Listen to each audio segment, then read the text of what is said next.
রাখবেন না কেন ধরেন ধরেন এই পয়সা আপনার রেখে ফাঁসি কেন ধরেন এই পয়সা বসেন কেন ধরেন।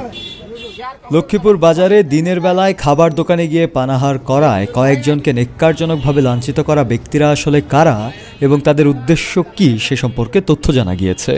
আজ বুধবার 12 মার্চ দুপুরে পৌর শহরের চকবাজার এলাকায় এমন ঘটনা ঘটলে মুহূর্তেই তা দেশব্যাপী ছড়িয়ে পড়ে।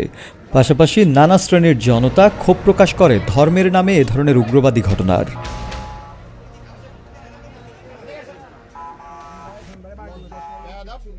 জানা যায়, স্থানীয় বণিক সমিতির ভারপ্রাপ্ত সভাপতি আব্দুল আজিজের নেতৃত্বে দোকানগুলোতে অভিযান চালানো হয়।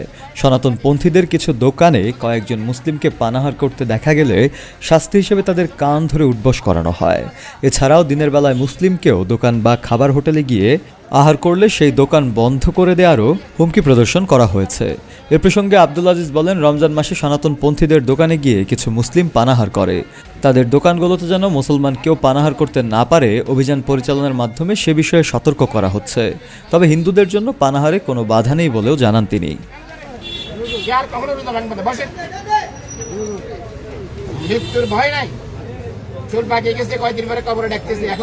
শফেল মাওলা, কালের কণ্ঠ।